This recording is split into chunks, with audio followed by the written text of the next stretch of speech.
listening to Jai Long, and this is Make Your Break. Whether you're a big-hearted creative or an aspiring entrepreneur, let's take action on your dreams, reconnecting you with your why and giving you the how. I'm here to dish out actionable mindset tips and fun industry secrets to help you blow up your biz. From eye-opening reality checks to motivational gold, no two episodes are ever the same. So tune in weekly, skip the FOMO, and let's dive into the deep together. Hey, so I'm talking to Greta right now. If you didn't know, she is the founder and CEO of Together Journal, which is a worldwide, but born in New Zealand, wedding bridal magazine. And so excited to talk to you. How are you? I'm good, Jai. Thank you for having me. It's really nice to be here. You know, I think I've had you on my list for a long time to get you on here. And I think ever since I met you, when I met you about 2 years ago, maybe 3 years ago. I think it's actually COVID distorts time. I think it was like 3 or 4 when you came 4 over. years ago. You did that beautiful shoot for us. That was so cool. Actually, I would love to tell a story about that shoot later on because it's kind of got a bit of context with a few people that were at the workshop that I was doing over in Auckland at the time. Yeah, it's still one of my favorite shoots. It was really kind of lo-fi, but really beautiful. It was so much fun. Yeah. Let's talk about you. Let's talk about your, I guess, entrepreneurial journey, because I know there's a lot of people right now listening to my podcast that are creative entrepreneurs, and it looks different for everybody. You know, sometimes that we could be wedding photographers, we could be designers. Sometimes we transition into bigger projects, into different projects. Sometimes when we take on bigger projects, it takes on its own life and it changes to what we thought it was going to be to what it is today. So I know you're going to have a lot of perspective on exactly this. Yeah. So do you want me to tell you about my background, or? Tell me about your background. Yeah, I've had many varied careers.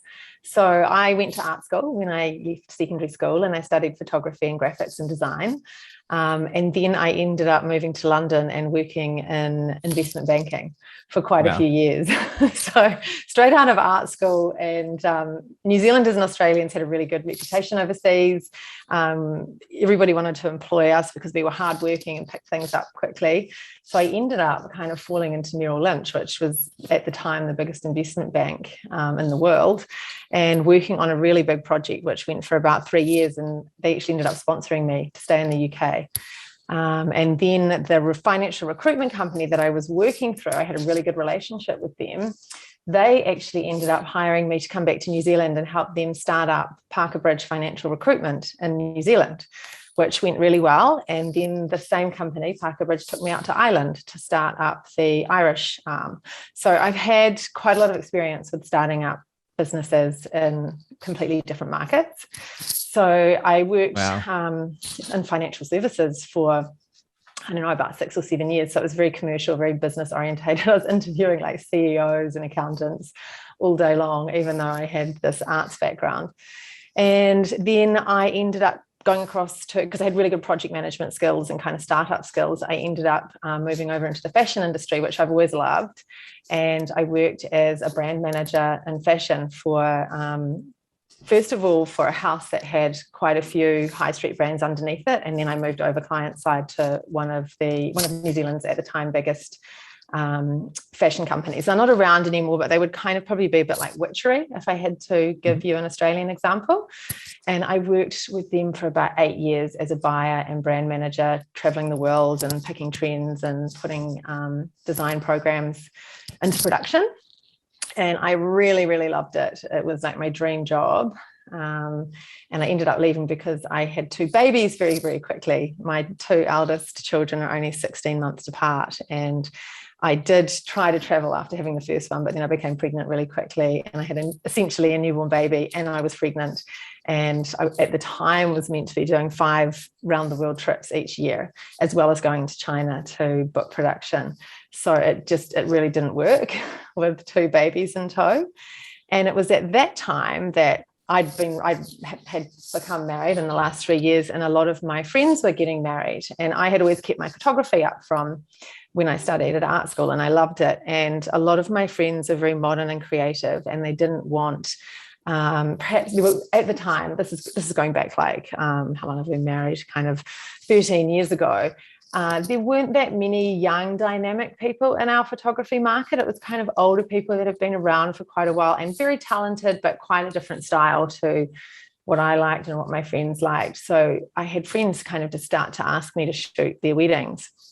And I shot very similar to the way that I guess the Together Journal marketer or photographer would shoot, like quite documentary style. I just let things happen and documented the day. And there was quite a wave of new photographers coming through about the same time, doing the same thing as me. People like Bailey and Moore and Danelle Bohane and Coralie Stone and, yourself included. That this wave kind of hit the market. And I worked as a wedding photographer for about, it was about 7 or 8 years. I had my third child. I've got 2 sons and 1 daughter. And the whole time it was kind of bugging me because I had this marketing background that there was no platform or magazine that I really could connect with. And I, at the time, had been working with Kinfolk magazine, doing some photography and event stuff for them. And I was really inspired by their magazine. And I kind of thought, why is no one doing this for weddings on the scale that they're doing it and the kind of vibe that they're doing it in? And I actually spoke to them about it. They were really lovely. They were kind of in startup mode at the time, and they were incredibly helpful and encouraged me to launch Together Journal. And with no magazine background and no idea of really what I was doing, and with the support of some of the people that I just mentioned before, as well as others, I just launched this magazine into the market, and it kind of just took off. That's so incredible. Like, it's so interesting. I want to ask you a couple of questions. Yeah. For instance, with investment banking, right? Do you feel like you have some skills that transferred over to your new business and over to other businesses? And then from the fashion, have you got some skills that you learned? You said like project management, things like that. Are there things that you used, all came together and you used for your new business growing, even though you didn't know anything to do with the magazine industry, you could lean on those things? 100%. So I would say that building a magazine is very much like building a fashion range. So you design the range or you design the magazine, you're working 3 months in advance, and then you put it into production. So it's either garments or it's magazines, and that constant deadline and that pressure environment and having that creative commercial eye is almost identical. You're just dealing with a different product. It also enables me I have a lot of fashion clients, and I can really totally identify with them, and I know what they're going through. They like that I've come from that background. And then same with financial services. Essentially, I was a salesperson starting up those businesses and working in investment banking as well. And probably 90% of my time during any given week, I'm selling. People don't probably realize how much I'm selling. They're like, oh, it must be so fun having this beautiful magazine, and it is, but most of it is on the phone, on the email, meeting with people, selling to make it actually financially viable. See, not many people know that most businesses really is 90% sales and selling. Like it really is. Even for myself, people don't realize how much selling is involved because, for instance, if I'm right now and I'm just a hobby podcaster, I have to sell myself and the podcast to you to get you onto my podcast. So a lot of us, we cringe about sales and we hate what it means and all this kind of stuff, but we forget how important it is to have those people skills and have those actual sales skills to be able to, I guess, move the needle in your direction and to get a project off the ground. I totally agree. I think you have to be really hungry, and I think you have to really enjoy the challenge of making a sale as well. Like I'm quite a competitive person. I try to only compete with myself and what I built last month or how can I be better. But I think you need to have a bit of a competitive drive or a lot of a competitive drive to make a business work. I love that. So for you, let me dive in a little bit deeper here. So you started this magazine because you've seen a gap in the market, and you were just like sort of frustrated that it was like, hey, there's nothing for me to use for my marketing right now, and there's no platform, and it doesn't really make sense for such a booming industry and where we are. Were you driven to make that choice to create something like this out of there's a gap in the market and that's what you want to do for the community? Or was it driven of like, here's a project that I believe is going to fulfill me in some way, and I can like create more than what I'm creating right now? So is the why like the community thing, or was the why like, hey, look, this is what I want to, this is what I want to do? I think it was definitely a combination of both. Like and right in my heart, I'm a very entrepreneurial person, and I had done 2 financial startups for somebody else, and I'd also done a software startup for somebody else as well, which I hadn't mentioned. And I loved it, and I knew that I wanted to do something for myself, but I really struggled with trying to find what that was. I got really frustrated for a couple of years, and I was like, well, maybe I should do a fashion line, or maybe I should do this. And nothing felt quite right. And people kept saying to me, I had a few mentors and stuff at the time, and they said, just wait, the thing will come, like, and you'll know. And it kind of did. I thought, well, I'll just bide my time. My children are young. I'll keep shooting weddings. It's really enjoyable. I'm doing well. And then all of a sudden it was like, of course, it's a media platform, and it's where all my skills can kind of come together. So there's a need. And I had a lot of friends in the industry, and I loved the industry so much. So it just kind of all worked and all came together. So it was both twofold. What do you love about the entrepreneurial spirit? Like, what is it that draws you in to that world? I think I just really love a challenge. I'm very probably achievement orientated, and for my own goals, like, I want to build this much, or I'll see a brand and I'll be like, I really want to get them on board. Or if somebody doesn't come on board, like in a particular industry, Here's like a challenge. Well, yeah, but I'm also like, right, I'm going to get everybody else in the industry on board and show them that they need to be there. Yes. Like, it's kind of, I played a lot of sports growing up at quite a high level. And it's just in me, this kind of, I love a challenge. I love that so much. And I have to be honest with myself. I probably thrive with the exact same thing. And when I get a no, it's like, how can I make it a yes? Yes, exactly. And it's taken me a long time to be comfortable with actually saying I am a competitive person, and I'm not going to apologize for that, because it does have negative connotations as well. And it can be negative if you don't channel it in the right direction. You have to, I think, make sure that you are only competing with yourself, and you have quite clear goals, and that you're not too worried about what anyone else is doing in the industry. Like, you have to, I guess, keep it kind and keep it right. But yeah, I always kind of shied away from saying it, but deep down I'm just fiercely competitive, and that's probably why it works. I think that's so interesting, and I don't think many people talk about it, because I know for myself, people have called me a workaholic my whole life, and they call me obsessed. And I feel like I've always sort of, after a while, you get this story in your head and this narrative that this is a negative thing, and then you're trying to put out your flame to fit other people. But when you become free is when you realize that it's like, hey man, I know that maybe I should be apologizing for this, but like, hey, I am competitive and I am obsessed and I love doing this stuff, and that's just who I am. And I think it's so freeing when you no longer apologize for those things that that like makes you so happy. I totally agree with that. And I remember having a moment of that myself about 2 years ago, especially being a mum as well. Like, everybody talks about this balance, you've got to have balance, you've got to have work balance, mum balance, but there's no such thing. I don't think, for me, there's no balance.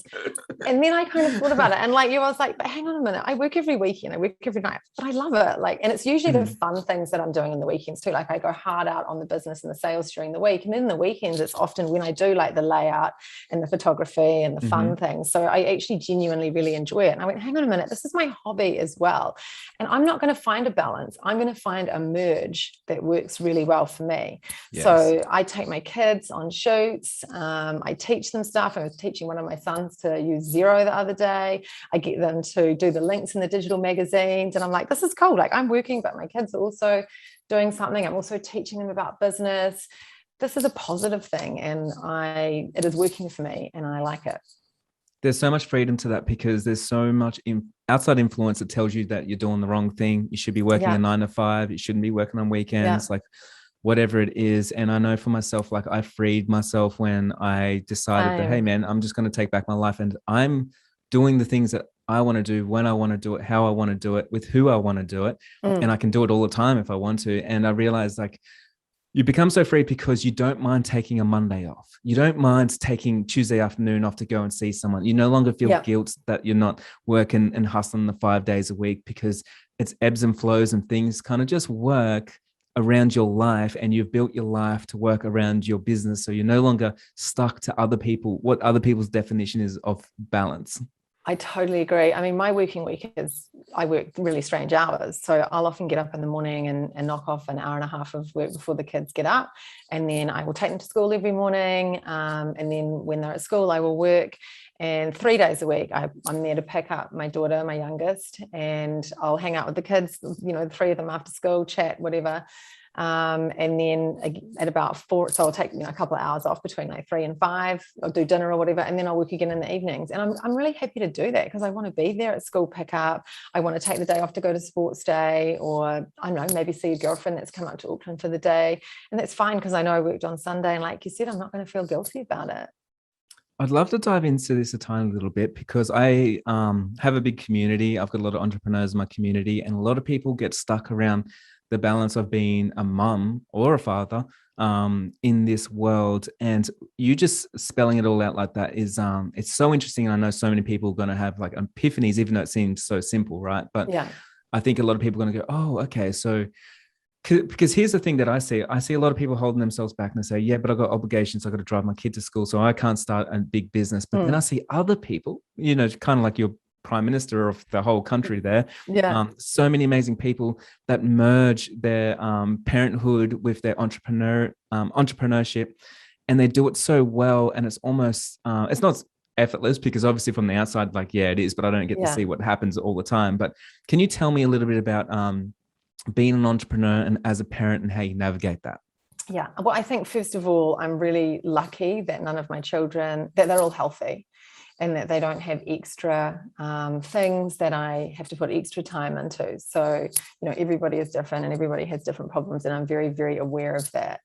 I've been really lucky with my kids. Their health has always been really good, which has kind of enabled me to drag them around everywhere and bring them to work. And I mean, I used to take, not so much now, my sons have just started, well, my eldest son has just started college. So obviously his education is becoming more and more important. He's at a higher level, but the younger ones, like I would often take them out of school for a week and take them down to Queenstown with me to, wedding fairs and things like that, or take them away on shoots, and they would just fit in, and they really love it. And I love that they see me working as well. And obviously it's appropriate for me to do that in my job because I'm not like on a construction site or, something that's not appropriate to take children to. It's all very safe, and the community that I work with all know them really well. And, I can leave them with friends on set who might be other photographers or stylists or whatever. So it feels like a family. So I'm very lucky that I can do that. And I do acknowledge that not everybody can do that in the industries. But I just think that they've become really resilient, and they don't mind change that much. I love that they see myself and my husband both working, and it's very, very equal in the house as well as at work. Like he does just as much housework as me. I don't actually let him cook because he's not a great cook, but we've got this, he does the dishes, I cook kind of thing going on. I'm a bit of a control freak in the kitchen. But yeah, I love that it's becoming, and it should have been like this, years ago, but it wasn't. I love that it's becoming so equal for parents. I love that. Of course. And do you think like you just said like you took your kids out of school and things like that, and I don't know if you know about my background, but I did a lot of homeschooling, but my parents always took me out of school to go and do whatever adventures going on. The things that they learn with me, at the young age, obviously that it's going to be appropriate, but like, I mean, we have often taken them out of school for 6 weeks and taken them to Bali, or taken them down south skiing for 3 or 4 weeks in term time. We make sure that they read and they keep up, and we do a little bit with them as well. But I just think, they're only little for such a short time. So I want to spend time with them. I want to show them the world. I want to teach them stuff. And in a way, I mean, we're in our 5th week of lockdown now in Auckland, which I know is very mild compared to Melbourne and many other places in the world. But it is our 2nd one now. And I think, again, I do acknowledge that, we're lucky. We're in a nice house, and we're all, fine and all the rest of it. But people do focus a lot on the negative, and they're like, the kids are missing out on this, and they're not getting enough social interaction. And I do agree that they are missing out on stuff, but I also think there are a lot of positive things that we're not talking about, like this one-on-one time that I've had with my children to help them with certain things, or even to have the opportunity to recognize that they might be struggling in different areas because I've been so focused on them. And this extra bonding time that we've all had, I mean, obviously it hasn't always been a process the whole way through, but I just think that this time is going to set us up for a future that may have been better. Like, we've all got a bit closer, and it's been really lovely. I love that. I love that so much. And I completely agree with, if you're like a lot of people, and this is just a narrative. The very standard narrative is like, I've given up my dreams because I want to see my kids go to a great school and whatever. And then you end up being unhappy because you couldn't go after and be an entrepreneur and sort of live things a little bit more fluent. And I've seen this over and over, even with my partner's, her dad is like, I gave up music because I had kids. I gave up what I love because of you guys. But I think like the way that I grew up was like, if my dad was going to go to a job and do something, he'd bring me and I'd learn so many things just being there. And I feel like I was more inspired seeing my parents chasing their dreams than I ever was from anything else. And I think that's the most important thing. I totally agree with you. And I'm just thinking back on my own childhood as well. My parents and my father was very, very career focused, and I'm sure, and competitive. And I've definitely got his traits. And I'm sure I just absorbed all of that as he lived his life. And he never kind of said, I'm not going to do this because of my kids. He was probably thinking, I'm going to do this because it's going to be better for my kids. I'm going to get ahead and we'll move here and we'll do that. So yeah, I guess it's just different personalities and beliefs. And I love it. Just to shift gears here, can you tell me a little bit about like the ups and downs you've had to overcome in the last few years, having a print business, having an online business like you do? Because there's always like, it's so easy to look from the outside and go, oh yeah, like something's happening there, but there's always so much adversity that you have to sort of navigate through. And I just want to hear, I guess, like the how high are the highs and how low are the lows? I think, there's always something with business, as you know. Yeah. There's always, that's really what business is. Business is basically dealing with problems. And that sounds negative, but that is really what it is. It's about problem solving. The next problem comes in, you figure out how to sort it out, and you move on to the next one. It's constant. I think I'm a very, very positive, optimistic person. I've got the ability to look at most things and get over it pretty quickly. I've got a really good sense of humor. So often I'll kind of make a few jokes about it. And then I'll be like, okay, well, this has happened. I can't change it. So what can I control? Like, how can we get around this? And I think that has helped me so much over the past 18 months with COVID. Definitely the last 18 months has been one of the most challenging things, obviously, for so many people. But then again, I think it's helped us get ahead as well. Like, I never would have launched the digital magazines had it have not been for COVID. It was really great. We skipped an issue, that first lockdown back in March 2020 when it first happened. And I've got this amazing IT consultant who I've had right since the beginning of my business. And he's always worked for me, but he's always been based in multiple countries all around the world. And when COVID hit, he came home and he had to do 2 weeks quarantine. And it was perfect because we assessed what online platform we were going to do the digital mag on, and we just built it and did it. And we didn't produce the next issue. So we had 3 months and we just focused solely on that and launched it into the market. And it was one of the best things that we could have actually done for the business. Can I just say, from an outsider perspective, I seen you go from your back foot to your front foot so fast, because there were so many businesses straight away that didn't pivot, and they still haven't pivoted because they're waiting for something to go back to the way it used to be. It never will. It never will, right? And so what successful entrepreneurs I always know is they don't think something's going to go wrong. They expect something to go wrong. And the way that you handled and pivoted and changed so fast, it was kind of like you paused for a second, but then you just kept, the strides just sort of kept happening. And I loved that I seen that so quickly. I actually believe that this time can actually be a time to get ahead. Like there are Oh yeah, of so course. many opportunities. So we're very small, we're very nimble. We have worked remotely for quite a while and a long time before COVID. I've got, a staff member in Sydney, staff member in Queenstown. My IT guy is back in New Zealand now, but he was overseas. My designer spent, she was in New Zealand, but then she spent 3 years in Melbourne, then came back to New Zealand. So we've always kind of worked remotely. So we were quite protected when COVID happened. And I've always kind of thought, okay, this is really shaking up the industry. Lots of people are freaking out. What can we do to get ahead? Like there are opportunities here. Like people still want content. They want content more than ever before because they're sitting at home in lockdown. And, so what can we give them? What can we do? How can we get the content out there? How can we help our clients? What can we do that's different?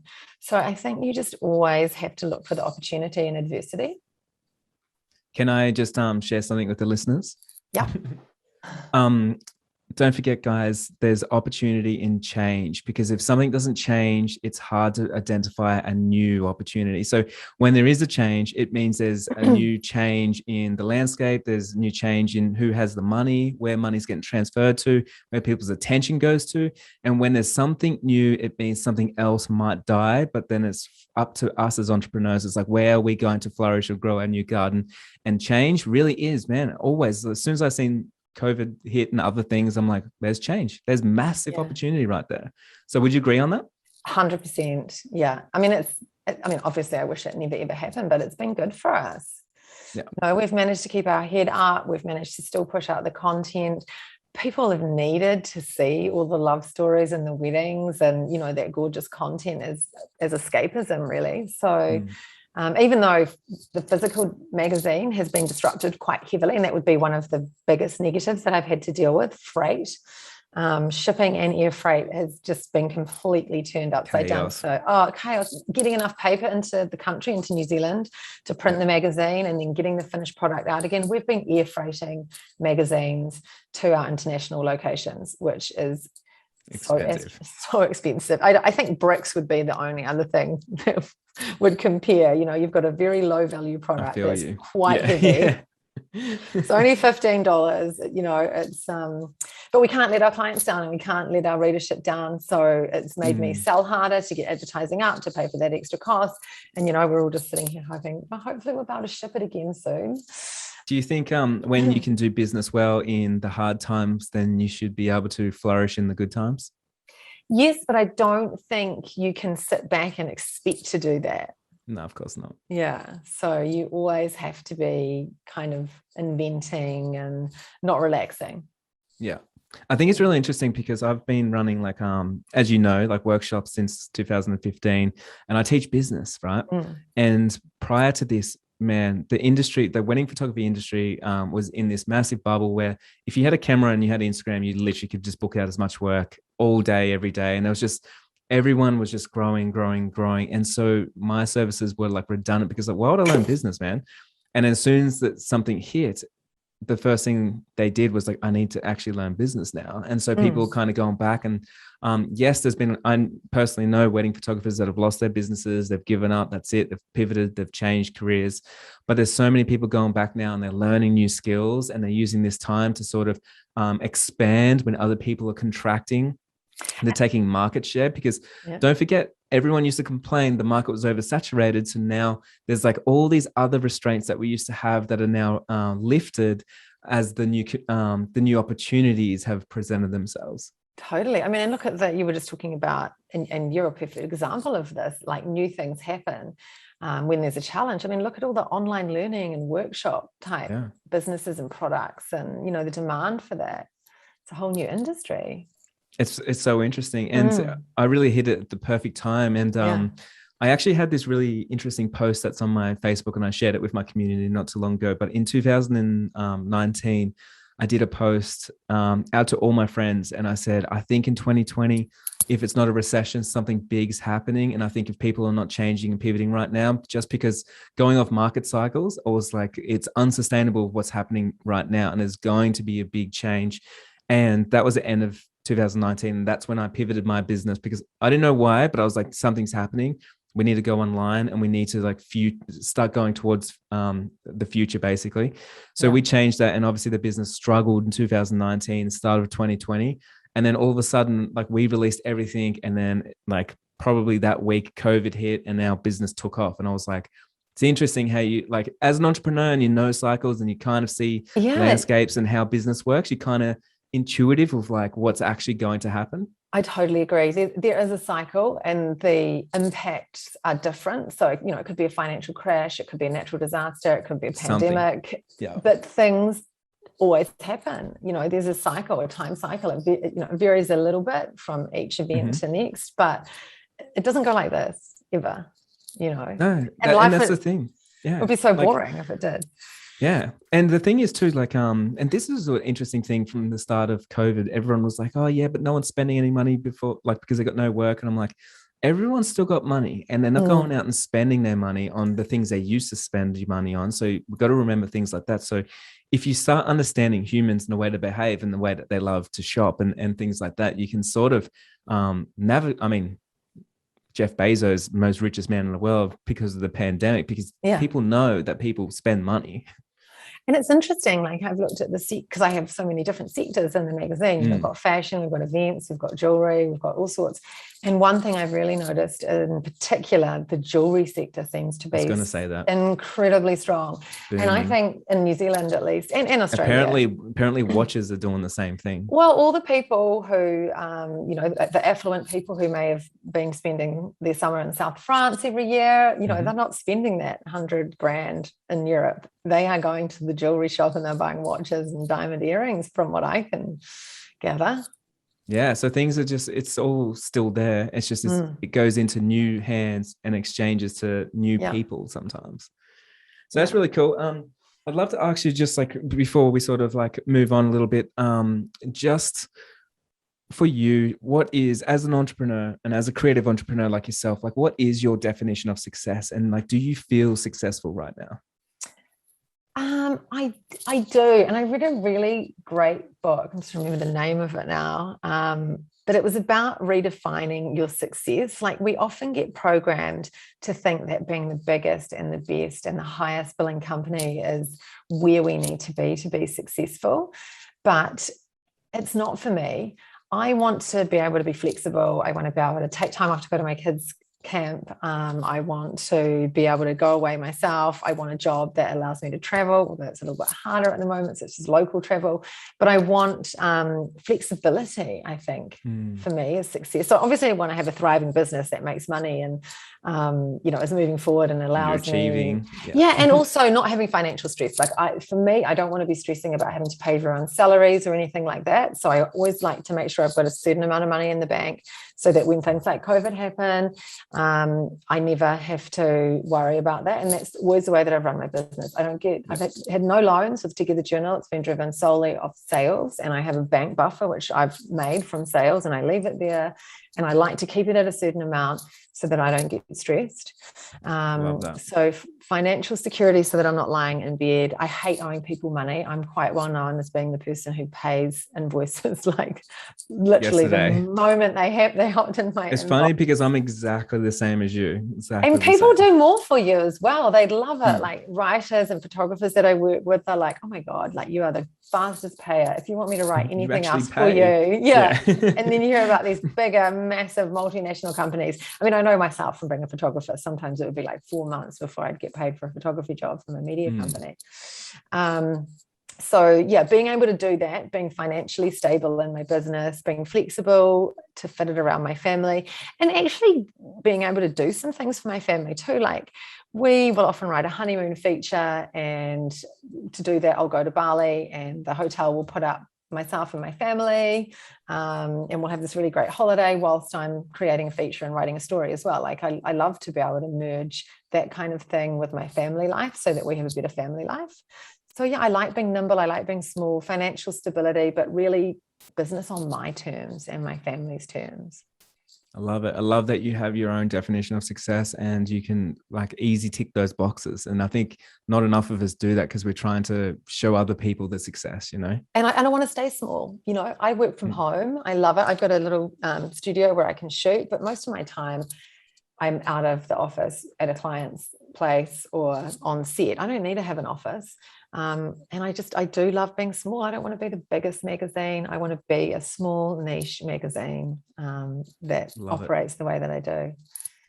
Hey, so let's talk about your magazine, because I know there's so many listeners right now going like, oh man, like give me some advice so I can get into this magazine.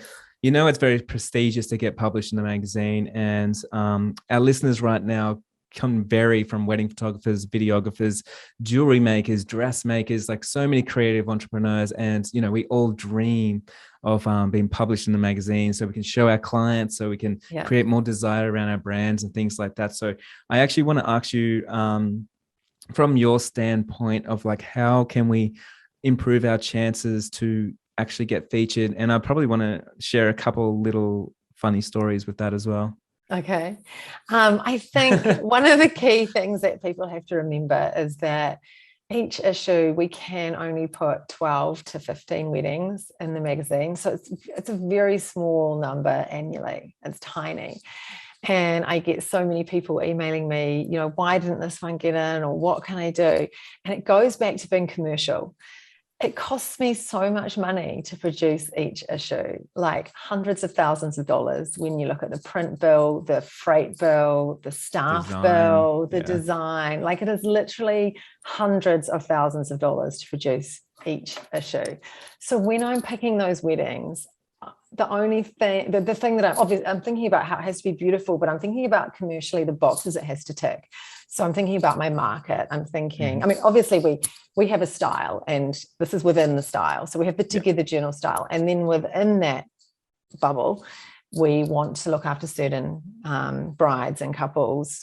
So like, we want to have a city wedding, we want to have a country wedding, we want to make sure that we've got weddings from Australia, weddings from New Zealand, and weddings from the Northern Hemisphere.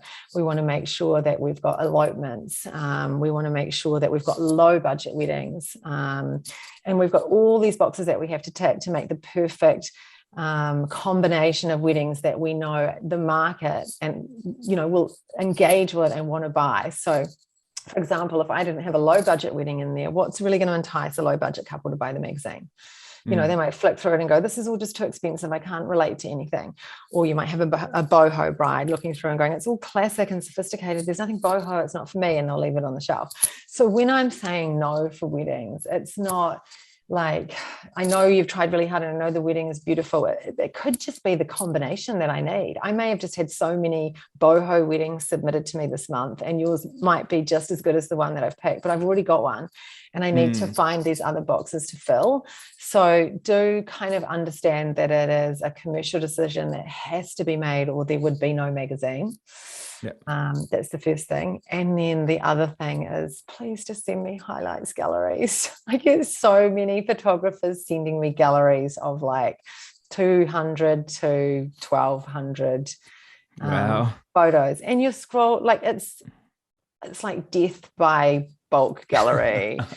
You know, it takes me so long to look through this submission, and I almost like, as soon as I see it, as soon as I open up the gallery, and it usually always starts with the getting ready shots of the guys, it's like, how many photos do I need to see of the shoes, of the tie, of the, you know, it's so boring and it dilutes the work. I can't even be bothered scrolling to get to the portrait section. It's like, why are you doing this to me? Often I'm looking at them at 9 o'clock at night or whatever, and I'm like, this, I can't even, I'm just going to close this email and look at another one. Like, I can't even deal with it.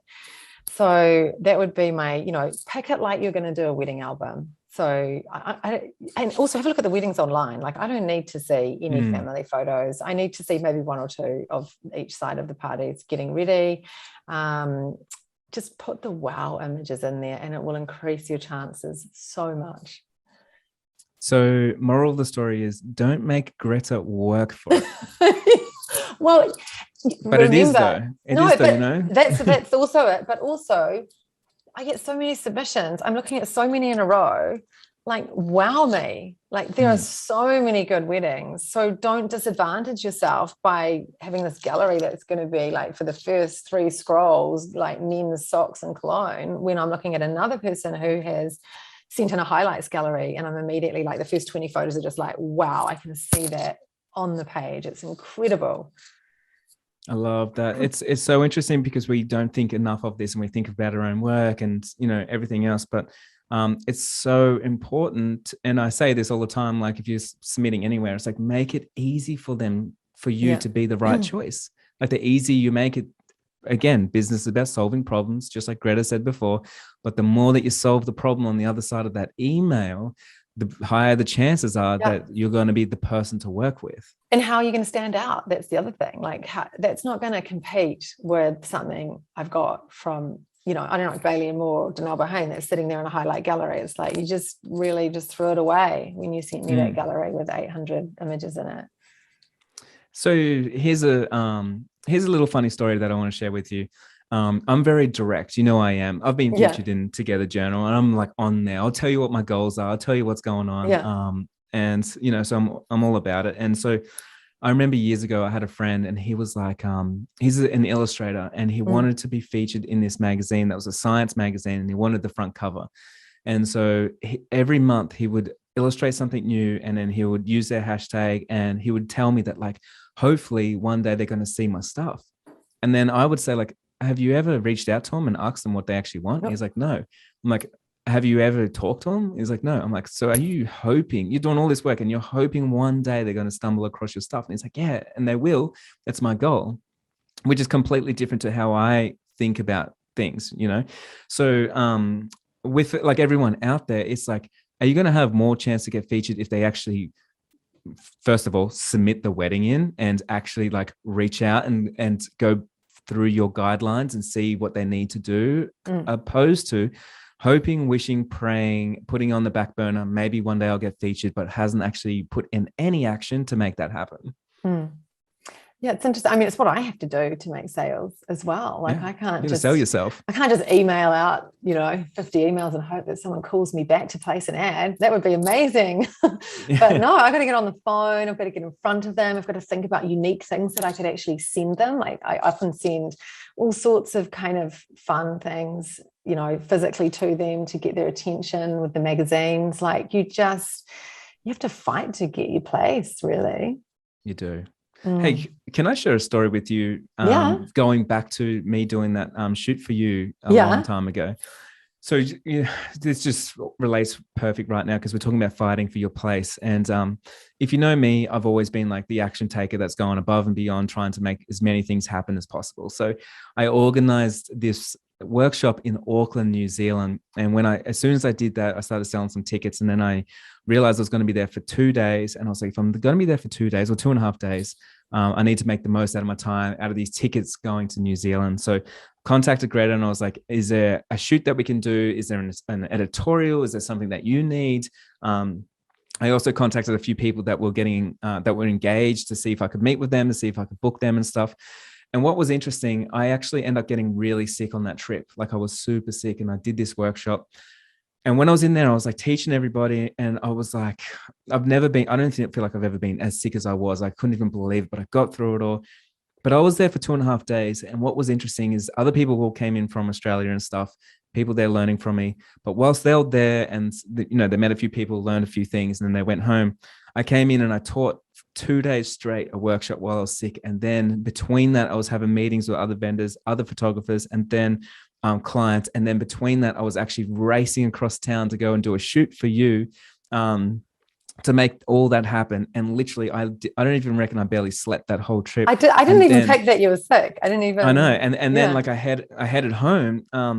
But what's interesting is like, out of all the people in that room, if people actually seen how much I showed up to make my own break, to make things happen, while other people in Auckland, they're not even doing a shoot for you. I've got like a spare, 3 hours. I'm like, okay, let's make this happen.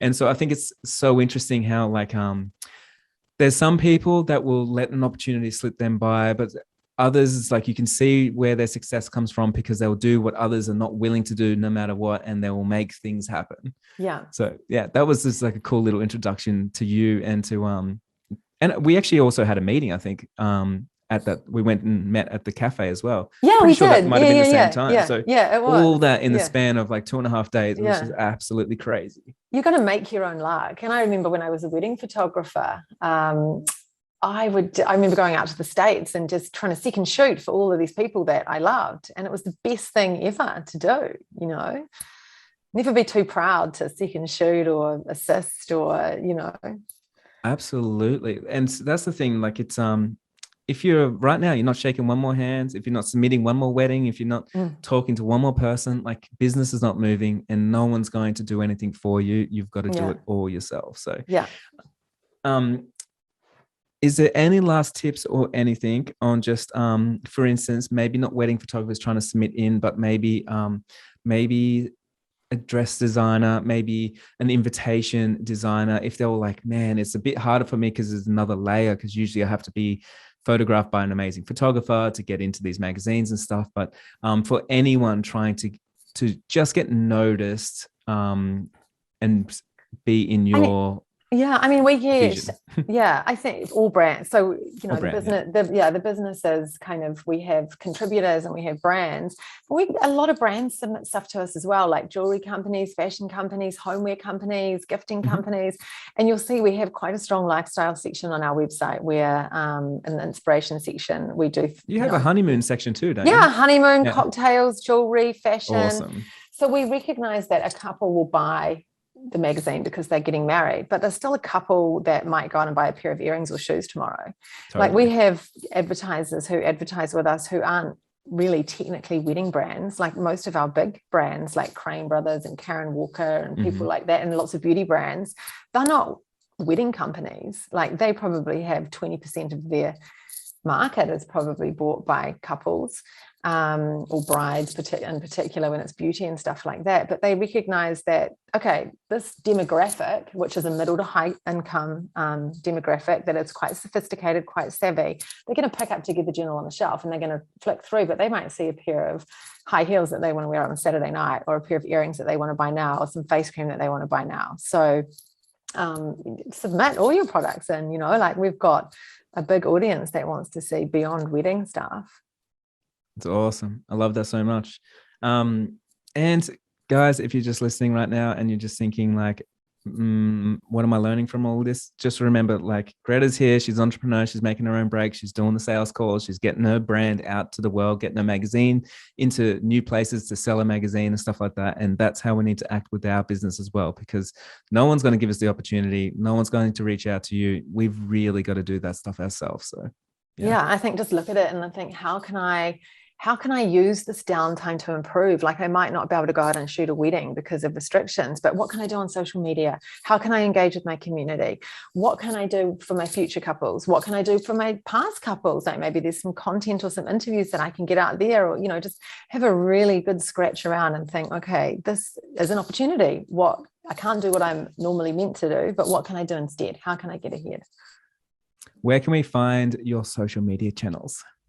On the Together Journal website, they're all linked up. So the Instagram account is there. Pinterest has been really strong for us this last year. I think COVID's probably had something to do with that, a lot more planning time. Awesome. But yeah, togetherjournal.com and everything is linked on there. And we can grab a magazine, digital copy and physical copy, all from the absolutely. Everything is there. Yeah. And that's just togetherjournal.com? Yeah, togetherjournal.com. Exactly. Okay. Thanks for being on the show. I'm going to put everything in the show notes below so that we can check out all the stuff that you're doing, check out the magazine and everything else. But Greta, I just want to say a huge thank you on behalf of myself and my audience for coming on here and sharing your knowledge. I know how busy you are, and I know that you're doing a million things just like myself. So I really do appreciate you. Oh, I just wanted to say thanks for having me. And also, I'm sure there's a lot of crossover, and a lot of your audience have been the people that have supported me over the last 5 years. So, I'd like to thank them as well. And hopefully I can get out to Australia in the not too distant future. We used to come over all the time for shoots and to see people, and we're dying to get back. We've got lots of clients and contributors there. So hopefully, another year or so. If Melbourne ever stops the earthquakes and the lockdowns and everything, we've got a studio here now, so you guys are more than welcome. Melbourne's one of my for all your shoots, like everything. So Melbourne is one of my home here. Melbourne is one of my favorite cities in the whole world. I love it. I love it. I can't wait to create with you. Talk to you soon. Cool. Okay. Thanks, Jai. See you.